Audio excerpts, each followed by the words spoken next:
And we dug it up and we cleaned the bells, so these will slide onto a nice clean piece of pipe. And this will fit right in there. And we'll be able to tie a new bathroom in. Probably a couple $1,000 job that we were able to do ourselves in about 6 hours. Anybody can do this. We're inside this cute little detached office space that we pulled permits to convert to legal living space. And a couple of things that we had to do, we removed some drywall so the city could see that it was properly insulated to the current time when it was originally built, upgraded the windows so we have more efficient building envelope, and then we put in a high efficiency ductless mini split. This is a 7,000 BTU head. It's perfect for something like this, 120 to 160 square feet. This place is gonna be awesome. This value add detached bedroom or office space is really gonna make us stand out when it comes to renting this property in current market conditions. Something that you should consider too, is always looking for these little house hacks to add value to yourself or to your buyer if you're a seller, or to your tenant in our case. This is when the job really starts to take shape. If you blink, you'll miss what's going on. We're doing drywall today. It just got stocked and this stuff goes up super fast. One of the contractors that we always recommend that you sub out on your BRRRR properties is drywall. They get such a good price and they're so efficient when it comes to hanging this stuff. They're about halfway done with the whole house. Once all the drywall is hung, they'll come back and Dave's gonna tape everything and then they'll texture it. This is about a 10-day process as long as we can keep the house warm so the mud between layers will dry. The drywall stage is my favorite part of the project because it's when we can really start to see all of our earlier labors. All the old wallboard is covered up, all the old lath and plaster is now behind this new sheetrock. Once it's taped and textured and sanded down and ready for paint, this is gonna look like a brand new house. When we're remodeling these old houses, some of the best bang for your buck is putting new drywall over the old patchwork.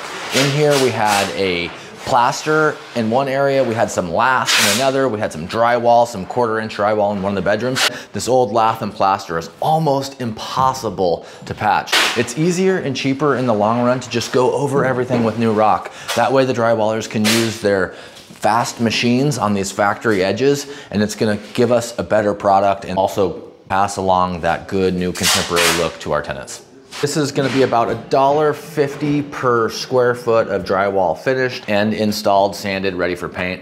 Supply company just showed up and dropped off all of our 3 1/4 white oak. That's what $5,000 worth of hardwood flooring looks like. We're gonna let it acclimate in here. In a perfect world, we would never bring hardwood into a house where the wet work isn't done. In other words, we wouldn't bring in wood before we tape and texture all these walls and before we paint. But we're in a time crunch, so we're gonna store it on site here and we'll cover it up when we do mudding and when we do painting, and we'll let it sit for another 8 to 10 days. Also lay the bundles out in each room where they'll have a chance to acclimate where they're gonna live forever. Full house today. Dave and his wife and the whole crew are here. After all the drywall is up on the wall, they're gonna come in and paper the floor. So when the taping and mudding starts, we don't have these big globs of mud on the floor that dry and we have to scrape off later. Just like any other step in construction, the more prep we do, the easier the actual task is. The place is crawling with drywallers today. We got Nick and Mike and the boys. They're making a mess in here, but that's what we like to see. Tape and texture gets a little bit rowdy. Got all the seams going up. They just ran the bazooka in the corners, some edging tools. They fired up this propane heater so everything will dry overnight. They'll come back tomorrow, sand it, hopefully get second coat on, and we'll be moving right into texture thereafter. A couple things you have to remember when you're drying your mud is we need heat and we also need to let the moisture escape. Some kind of humidity control, whether it's opening the windows or a dehumidifier, heat is just part of the equation. One thing we do to save money while still getting a nice clean contemporary look is use this metal angle trim. A lot of people like the rounded bullnose in these older craftsman homes. We go with the sharp corner. We're able to save a ton of money by doing that on the windows as well. Got some holes dug out here in the backyard for the dividing fence.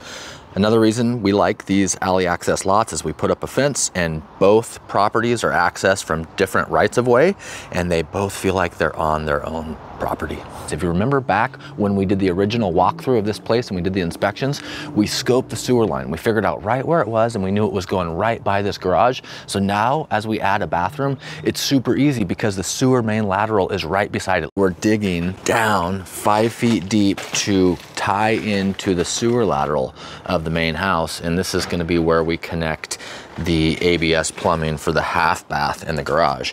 And part of the reason we purchased this property is because we knew that the sewer lateral ran right beside this detached garage and it would be easy to put a half bath in. If the sewer lateral was on the other side of the property or 100 feet away, this would not be cost effective.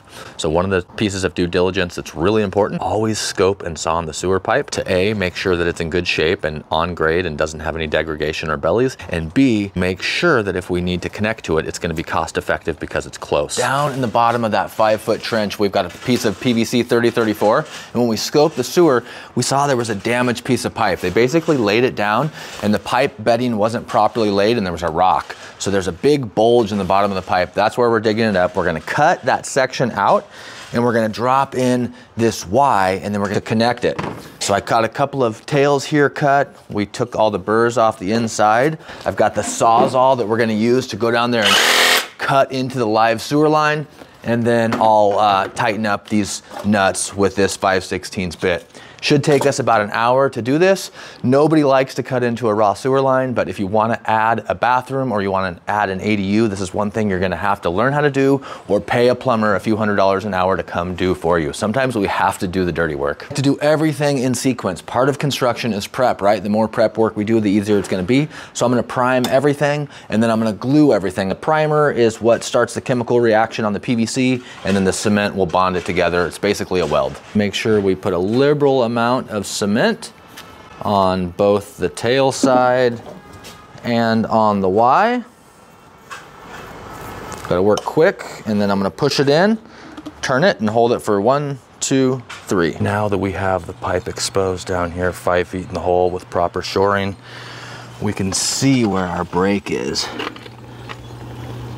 We filled up the water line with fresh water, and you can see down here it's bubbling up. So that's where the break is in this line.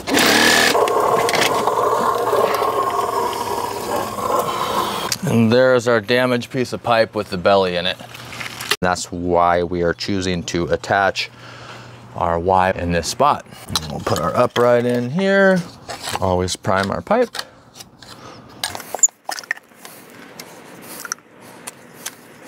Work really quickly.